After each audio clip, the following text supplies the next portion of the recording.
അപ്പം അതിനകത്ത് അനീഷ് ജി മേനോൻ, അനീഷ് ഏട്ടൻ ഉണ്ടായിരുന്നു. ദൃശ്യത്തിൽ മോഹൻലാലിൻ്റെ അനീഷ് ഏട്ടനും വേറെ രണ്ടുപേരും ഇരിക്കുന്നു.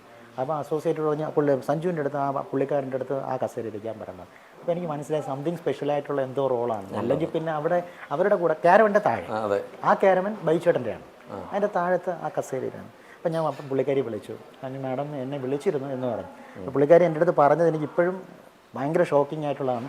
ഇവിടെ ഷൂട്ട് നടക്കുമ്പോഴൊക്കെ പുള്ളിക്കാരൻ വീട്ടിലാണ് ഊണ് കഴിക്കാൻ പോകുന്നത്. പൃഥ്വിരാജ് സാറ് പേയാടി വീട്ടിൽ ഓൾറെഡി ഊണ് കഴിക്കാൻ വന്നപ്പോൾ ഒരു സോഫ്റ്റ് കോർണർ കിട്ടുന്ന സമയത്ത് ഞാൻ പോകാറുള്ള ആറ്റുകാലുള്ള ഗുരുസ്വാമിയുടെ മോൻ എന്തെങ്കിലും കൊടുക്കണം എന്ന് പറഞ്ഞു. അപ്പോഴൊന്നും മിണ്ടിയിലാണ്. പക്ഷേ പുള്ളിക്കാരൻ അറിയാതെ ഒരിക്കലും എനിക്ക് ചാൻസ് തരില്ലല്ലോ.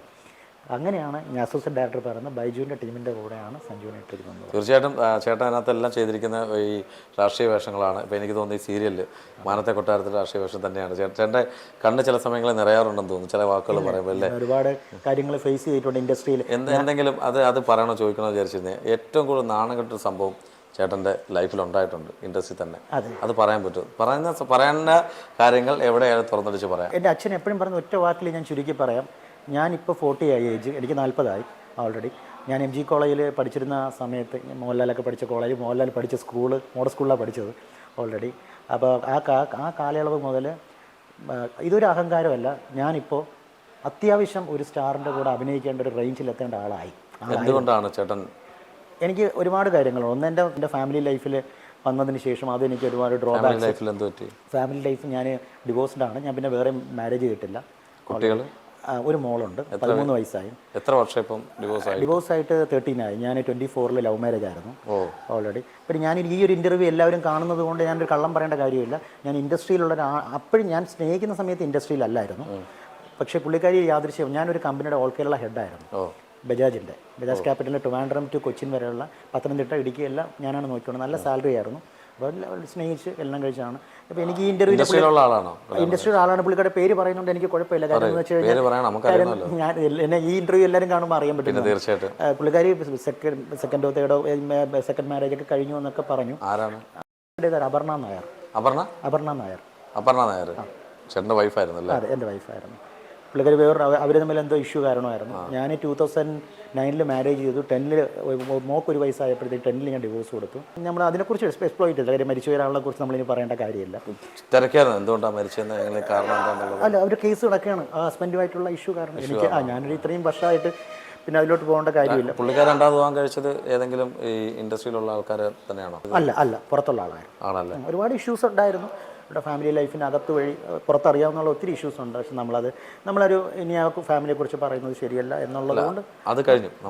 അതിലേക്ക് നമ്മൾ കൂടുതൽ കടക്കണ്ട. മോൾക്ക് ചെയ്യേണ്ട മാരേജിന് വേണ്ടിയുള്ള നല്ലൊരു എമൗണ്ട് ഫിക്സഡ് ഡെപ്പോസിറ്റ് ഇട്ടിട്ടുണ്ട്. മോൾ എത്ര പഠിക്കുന്നത്? മോൾ ഇപ്പോൾ ഓൾറെഡി 8th സ്റ്റാൻഡേർഡിലാണ്. ചേട്ടൻ്റെ കൂടെ തന്നെ? അല്ല, പുള്ളിക്കാരി ഒത്തിരി പ്രാവശ്യം വിളിച്ചു. അപ്പോൾ അവരുടെ ഫാമിലിയുടെ കൂടെ തന്നെ നിൽക്കുന്നു എന്ന് പറഞ്ഞു. കാരണം ജനിച്ച നാൾ മുതൽ വളർന്നത് അവിടെയാണ്. അമ്മാമ്മയുടെ കൂടെയൊക്കെയാണ്. കാണാൻ പോകാറുണ്ടോ? ഞാൻ സ്കൂളിൽ പോയി കാണാൻ പോയിക്കൊണ്ടിരുന്നു. ഇപ്പോൾ ലാസ്റ്റ് ഞാൻ കൊടുത്ത ഫിക്സഡ് ഡെപ്പോസിറ്റ് റിന്യൂവലായി, നല്ലൊരു എമൗണ്ടായി. അപ്പോൾ അത് എമൗണ്ട് ഞാൻ പറയുന്നില്ല, നല്ലൊരു എമൗണ്ടായി. ആ എമൗണ്ട് റിന്യൂ ചെയ്യാൻ വേണ്ടി മോളും കൂടി വരണമെന്നുള്ളത് കൊണ്ട് കോർട്ടിൽ അകത്തുള്ള ബാങ്കിലാണ്, മഞ്ചൂർ കോർട്ടിൽ അകത്തുള്ള ബാങ്കിലാണ് ഇട്ടിരിക്കുന്നത്. അവിടെ വെച്ച് കണ്ടു. വിളിക്കാറുണ്ട്, ശേഷം ചോദിക്കും, വയ്ക്കും. പക്ഷെ വരുന്നില്ല എന്ന് പറയുന്ന ആളെ നമ്മൾ കമ്പൽ ചെയ്ത് കൊണ്ടുവരാൻ വേണ്ടി ഒരു ഓപ്ഷൻ. തീർച്ചയായിട്ടും മോളെ അച്ഛൻ ജീവനോടുണ്ട്. തീർച്ചയായിട്ടും അച്ഛനോട് മോള് പോകണം. എല്ലാവരും എപ്പോഴും കാണില്ല എങ്കിലും നല്ല അച്ഛനാണ് സഞ്ജു ചേട്ടൻ, നല്ലൊരു മനുഷ്യനാണ്. കാര്യം ഫീൽ ചെയ്യുന്നുണ്ട് മോളുടെ കാര്യം പറയുമ്പം. ഉറപ്പായിട്ട് ഇൻ്റർവ്യൂ മോള് കാണുന്നെങ്കിൽ അച്ഛനോടൊപ്പം പോകണം. 2 ദിവസമെങ്കിൽ 2 ദിവസം മോള് പോയി നിൽക്കണം. മരിച്ചു പോകുന്ന മനുഷ്യരാണ്. തീർച്ചയായിട്ടും 2 ദിവസം പോയി നിൽക്കണം. വളരെ സന്തോഷമുണ്ട് കേട്ടോ കാര്യം ഇങ്ങനെയൊക്കെ സംസാരിച്ചാലും. പിന്നെ ഇപ്പം മാനത്തെ കൊട്ടാരം സീരിയലിൽ വരുമ്പോൾ ഇതിലും രാഷ്ട്രീയക്കാരനാണോ? നിങ്ങൾ യഥാർത്ഥത്തിൽ രാഷ്ട്രീയക്കാരനാണോ? അല്ല, ഒരു ബന്ധവുമില്ല, രാഷ്ട്രീയമായിട്ട് യാതൊരു ബന്ധവുമില്ല. ഏറ്റവും നല്ല മനുഷ്യർ ആരാണോ ഓരോ വർഷം വരുന്നതിൽ ആളെ നോക്കി വോട്ട് ചെയ്യുന്ന ഒരാളാണ്. വ്യക്തികളെ മാത്രം വോട്ട് നോക്കി ഇപ്പോഴും അതിനാണ് ചെയ്യുന്നത്. അത് അച്ഛൻ പറഞ്ഞു തന്നിട്ടുള്ള കാര്യമാണ്. അതിൽ എങ്ങനെ നോക്കിയെന്നാലും പാർട്ടി വരില്ല. പിന്നെ പഴയ കാലങ്ങളിൽ അച്ഛൻ പറയും പണ്ടുള്ള നമ്മുടെ കാസ്റ്റിലൊക്കെ കോൺഗ്രസ്സുകാരാണ് എന്ന് പറയാറുണ്ട്. ആ കാലമൊക്കെ പോയി. ഇപ്പോഴും ഏത് 3 എണ്ണത്തിൽ ഏതാണോ നല്ല, അത് മാത്രമേ ഉള്ളൂ. സുരേഷ് ഗോപി സാറിൻ്റെ അടുത്ത് നമ്മൾ ആ കാര്യത്തിൽ BJP അല്ല, അദ്ദേഹമായിട്ടുള്ള ബന്ധം എന്നുള്ള. അല്ല, പുള്ളി തൃശ്ശൂർ ജയിച്ചതും വ്യക്തി എന്നുള്ള പേരിലാണ് ജയിച്ചിരിക്കുന്നത്. തീർച്ചയായിട്ടും. ഡിവോഴ്സായിട്ട് 13 ആയി. ഞാൻ 24 ലവ് മാരേജ് ആയിരുന്നു ഓൾറെഡി. പിന്നെ ഞാൻ ഈ ഒരു ഇൻ്റർവ്യൂ എല്ലാവരും കാണുന്നത് കൊണ്ട് ഞാനൊരു കള്ളം പറയേണ്ട കാര്യമില്ല. ഞാൻ ഇൻഡസ്ട്രിയിലുള്ള അപ്പോഴും ഞാൻ സ്നേഹിക്കുന്ന സമയത്ത് ഇൻഡസ്ട്രിയിലല്ല ഒക്കെ അത് തന്നെയാണ്. പിന്നെ ഞാൻ ഈ സീരിയൽ ഗോകുലുമായിട്ടൊക്കെ വിളിക്കുമ്പോഴത്തേക്കും, ഗോകുലിനെ ഞാൻ പല സിനിമയുടെ കുറേ കോൺടാക്ട്സ് ഉള്ളതുകൊണ്ട് പല ഫിലിമിൻ്റെ പൂജയ്ക്കും അച്ഛനെ പൂജാകർമ്മം ചെയ്യാൻ വിളിക്കും, വിളക്ക് കത്തിക്കാൻ. ഗോകുലിനെ പിന്നെ ഗസ്റ്റായിട്ട് വിളിക്കും. ഒത്തിരി ഞാൻ ഫേസ്ബുക്കിൽ പോസ്റ്റ് ചെയ്യുന്നുണ്ട്. ഇതിനൊന്നും ആരും പൂജയ്ക്ക് വരുമ്പോൾ ഒരു പേയ്മെൻറ്റും വാങ്ങിക്കാതെ വരില്ല. ഞാൻ വിളിക്കുന്നത് കൊണ്ടാണ്. ഗോകുലോട്ടൊക്കെ നല്ല ഗോകുല് മാധവ് എല്ലാവരും ആയിട്ടും നല്ല പ്രശ്നം. രാധിക മാഡത്തിന് ഇടയ്ക്കിടയ്ക്ക് വിളിക്കാറുണ്ട്. ഞാൻ ഈ മാറ്റക്കൊട്ടാരം ജോയിൻ ചെയ്തപ്പോഴത്തേക്ക് രാധിക മാഡത്തിന് വോയിസ് റെക്കോർഡ് അയച്ചു, തിരിച്ചെനിക്ക് തമ്പ് അയച്ചു, തിരക്കായതുകൊണ്ട് അറിയാം തമ്പ് അയച്ചു. അപ്പോൾ ഇൻഡസ്ട്രിയിൽ ഞാനും വരികയാണ് എന്ന് പറഞ്ഞുകൊണ്ട് ഞാൻ ഇൻഡസ്ട്രിയിൽ ഉള്ളതൊക്കെ അറിയാം, നേരത്തെ ഉള്ളതാണ്. പക്ഷേ ഞാൻ 2 ഒരുമിച്ച് ചെയ്യുകയാണ്, പഞ്ചായത്തിന് ഇത് ഒരുമിച്ച് ചെയ്യുകയാണ്. അപ്പോൾ പബ്ലിക്ക് നോക്കുമ്പോൾ ഞാൻ ഈ രാഷ്ട്രീയം തന്നെ പിടിക്കുന്നത്. എന്താ രാഷ്ട്രീയം വരുന്നതിൻ്റെ റീസൺ എന്ന് വെച്ചാൽ ഞാൻ ഈ ബൈച്ചേട്ടനായിട്ടുള്ള ഫോട്ടോസ് കംപ്ലീറ്റ് കുറേ ഫോട്ടോസ് FB-യിൽ ഇട്ടിട്ടുണ്ട്. അപ്പോൾ ആ ഒരു കോമ്പിനേഷൻ കണ്ടിട്ട് ഈ ഫോട്ടോയാണ് ഞാൻ അയച്ചു കൊടുക്കുന്നത്. അപ്പോൾ പിന്നെ എനിക്ക് വേറൊരു വലിയൊരു സന്തോഷം കൂടിയുണ്ട്. ഈ നമ്മുടെ ഈ വിഷ്ണുവിനും ബാക്കിയുള്ളവർക്കൊക്കെ ദിവസം ഒരുപാട് കളർ ഡ്രസ്സ് മാറ്റി കൺഫ്യൂഷനാണ്. എനിക്ക് അപ്പോൾ തീർച്ചയായിട്ടും വളരെ സന്തോഷം. ഞാൻ സഞ്ജു ചേട്ടൻ ഇവിടെ നമ്മുടെ വിഷ്ണുവിന് ഇൻ്റർവ്യൂ എടുത്ത സമയത്ത് ഇവിടെ നിൽപ്പുണ്ടായിരുന്നു. ആക്ച്വലി സഞ്ജു ചേട്ടൻ്റെ ഇൻ്റർവ്യൂ എടുക്കണോ വേണ്ട എന്നുള്ള ചിന്തയില്ല. പക്ഷേ എടുത്തില്ലായിരുന്നെങ്കിൽ വലിയൊരു നഷ്ടമായേനെ, ഞങ്ങളുടെ ചാനലിന് വലിയ നഷ്ടമായേനെ. ഈ ഇൻ്റർവ്യൂ കാണുന്ന എല്ലാവരും, പ്രത്യേകിച്ച് മോള് കാണുന്നുണ്ടെങ്കിൽ ചേട്ടൻ്റെ അടുത്ത് 2 ദിവസം വന്ന് നിൽക്കാനുള്ള റിക്വസ്റ്റ് ഞാൻ പറഞ്ഞിട്ടുണ്ട്. വന്ന് നിൽക്കും ഉറപ്പായിട്ടും. സുരേഷ് ചേട്ടനിലേക്ക് ഒരു ഇൻ്റർവ്യൂ പോകട്ടെ, കാണട്ടെ, അദ്ദേഹം കണ്ടിട്ട് നമ്മുടെ വിഷ്ണുവിനെയും കൂടെ അദ്ദേഹം ഒന്ന് കാണട്ടെ. അല്ലേ, വളരെ എളുപ്പമുള്ള കാര്യമാണ്. ദൈവത്തിന് സാക്ഷാത്കാരം പറയുന്നത് വളരെ എളുപ്പമുള്ള കാര്യമാണ്. താങ്കളെ സംബന്ധിച്ച് എളുപ്പമാണ്. പിന്നെ തീർച്ചയായിട്ടും എന്ന് വിചാരിച്ച് സഞ്ജു ചേട്ടൻ്റെ അടുത്ത് റെക്കമെൻഡേഷൻ ഒന്നും പോകണ്ട, MP അടുത്ത് അത് ഇത് എന്നുള്ള അത് നമ്മൾ എടുക്കത്തില്ലല്ലേ. ജെന്യൂൻ ആണെങ്കിൽ 1-2 ചെയ്ത് കൊടുക്കും. തീർച്ചയായിട്ടും കൊണ്ട് പറയിപ്പിക്കുള്ളൂ. അപ്പോൾ തീർച്ചയായിട്ടും നമ്മുടെ പ്രേക്ഷകരോട് എന്താ പറയുള്ളത്? വളരെ സന്തോഷം.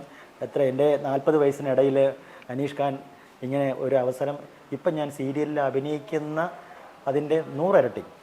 ഇന്ന് ഞാൻ വീട്ടിൽ പോയിട്ട് എൻ്റെ അച്ഛൻ ആഗ്രഹിക്കുന്ന ഒരുപാട് കാര്യങ്ങളാണ്. അച്ഛൻ ഒരുപാട് അമ്പലങ്ങളിലൊക്കെ വന്ന് പലരും വന്ന് ചാനലുകാർ ഇൻ്റർവ്യൂ എടുക്കാറുണ്ട്. അപ്പോൾ അതുപോലെയൊന്നും അത്രയൊന്നും അങ്ങനെ ഒരു മനുഷ്യനാണെങ്കിൽ. പക്ഷേ അദ്ദേഹത്തിൻ്റെ ഒരു കുഴപ്പമെന്ന് വെച്ചാൽ അങ്ങനെ അദ്ദേഹം ആദ്യം പറയുന്ന കാര്യം, എനിക്ക് പൊതുവേദികളിൽ സംസാരിക്കാൻ അറിയില്ലെന്നാണ് പറയുന്നത്. പക്ഷേ ആ കഴിവ് ദൈവം നമുക്ക് തന്നിട്ടുണ്ട് റിയലായിട്ട് പറയാൻ. പക്ഷേ അതിനുള്ള ചാൻസ് നമുക്ക് കിട്ടിയിട്ടില്ല, അദ്ദേഹത്തിന് അത് കിട്ടിയിട്ടുണ്ട്. അപ്പോൾ അങ്ങനെ ഒരു അവസരം മൂവി വേൾഡ് മിനി സ്ക്രീനിന് 1000 നന്ദി. ഈ ചാനലിലൂടെയാണ് ഞാൻ ഒരു ഇൻ്റർവ്യൂവിൽ പുറത്ത് വരുന്നത്. അപ്പോൾ ഇദ്ദേഹം ഇവിടെ പലരും ഇൻ്റർവ്യൂ എടുത്തപ്പോഴത്തേക്കും അങ്ങനെ ഇൻ്റർവ്യൂ എടുത്തിട്ടുള്ളവരെല്ലാം ഒരുപാട് വലിയ നിലകളിൽ എത്തിയിട്ടുള്ള ആളായിരിക്കുന്നു പറയുന്നു. അപ്പോൾ നമ്മളെല്ലാവരും, ഞാനൊന്നൊരു വ്യക്തിയല്ല, നമ്മളെല്ലാവരും സ്നേഹിക്കുന്നവരാണ്. അദ്ദേഹത്തിൻ്റെ ആ നാക്ക് പറഞ്ഞത് വളരെ പൊന്നായിരിക്കട്ടെ. ഒരുപാട് മേഖലകളിലൂടെ ഈ എമ്പുരാൻ വരാൻ പോകുന്നത് 350 CR-ഓളം വലിയ പ്രോജക്റ്റാണ്. അത്യാവശ്യം ഒരു ബൈഷേട്ടൻ്റെ കൂടെയുള്ള ഒരുപാട് സീനുകളിൽ വളരെ നിറഞ്ഞു നിൽക്കുന്ന ഒരു സംഭവമാണ്. അതിലുപരി മാനത്തെ കൊട്ടാരത്തിലൂടെയാണ് എനിക്ക് ഇൻ്റർവ്യൂ കിട്ടിയത്. അതിൽ ഞാൻ എന്നും ഏതൊരു ഇൻഡസ്ട്രി പോയിരുന്നാലും, ഞാൻ ആരോട് സംസാരിച്ചെന്നാലും ഈ മൂവി വേൾഡ് ചാനൽ വഴി, മാനത്തെ കൊട്ടാരം വഴിയാണ് എനിക്ക് ഇൻ്റർവ്യൂ വന്നിട്ടുള്ളതെന്ന് ഞാൻ പറയാൻ ബാധ്യസ്ഥൻ മാത്രമല്ല, അത് ദൈവത്തിനോട് കടപ്പെട്ടിരിക്കുന്ന കാര്യമാണ്. പിന്നെ ഇതിൽ ഞാൻ ചെയ്യുന്ന ക്യാരക്ടർ വിജയൻ എന്ന് പറയുന്ന ഇതിലെ ഏറ്റവും മെയിൻ ക്യാരക്ടറായ അഖിലേഷ് സാറിൻ്റെ കൂടെയുള്ള പ്രൈവറ്റ് സെക്രട്ടറിയാണ്. ഒത്തിരി നല്ല ഡയലോഗ്സോട് കൂടിയ വേഷത്തിലൂടെയുള്ള സീനുകളാണ് ഞാൻ ചെയ്തുകൊണ്ടിരിക്കുന്നത്. അതെല്ലാവർക്കും ഇഷ്ടപ്പെടും. അത് ഇഷ്ടപ്പെടുന്ന രീതിയിൽ പ്രോത്സാഹിപ്പിക്കണം. നിങ്ങൾ എത്രയോ കഥാപാത്രങ്ങൾ ഇഷ്ടപ്പെടുന്നതാണ്. പിന്നെ എനിക്ക് ഏറ്റവും വലിയ ഭാഗ്യം എന്ന് പറയുന്നത് എൻ്റെ അച്ഛനെ ഇത്രയും പേര് സ്നേഹിക്കാനുള്ളത് കൊണ്ട് ഞാൻ ഫേസ്ബുക്കിൽ ഈ ചാനലിൽ സീരിയൽ ഉണ്ടെന്ന് പറയുമ്പോൾ അത് അവർ കാണുന്നത് തന്നെ എത്ര പേര് കാണുന്നുള്ളത് എനിക്ക് നന്നായിട്ട് അറിയാൻ പറ്റും. അതിൻ്റെ ഫോളോവേഴ്സ് തന്നെ നല്ലൊരു ആൾക്കാർ അതിനകത്ത് വരും. നന്ദി, നമസ്കാരം. തീർച്ചയായിട്ടും ഇത്രയും മുഴുനീളമായിട്ട് ആരും ഒരു വൈൻഡപ്പിൽ പറഞ്ഞിട്ടില്ല. ചേട്ടൻ്റെ വാക്കുകളെല്ലാം നന്നായിട്ട് വരട്ടെ, നല്ല രീതിയിലുള്ള നല്ല ക്യാരക്ടേഴ്സ് കിട്ടട്ടെ, നല്ലൊരു ലൈഫ് വരട്ടെ. എനിക്ക് ആദ്യം പറയാനുള്ളത്, മകളെ തിരിച്ച് താങ്കളിലേക്ക് വരട്ടെ. ആത്മാർത്ഥമായിട്ട് പ്രാർത്ഥിക്കുന്നു. താങ്ക് യു സോ മച്ച് ചേട്ടാ. Thank you.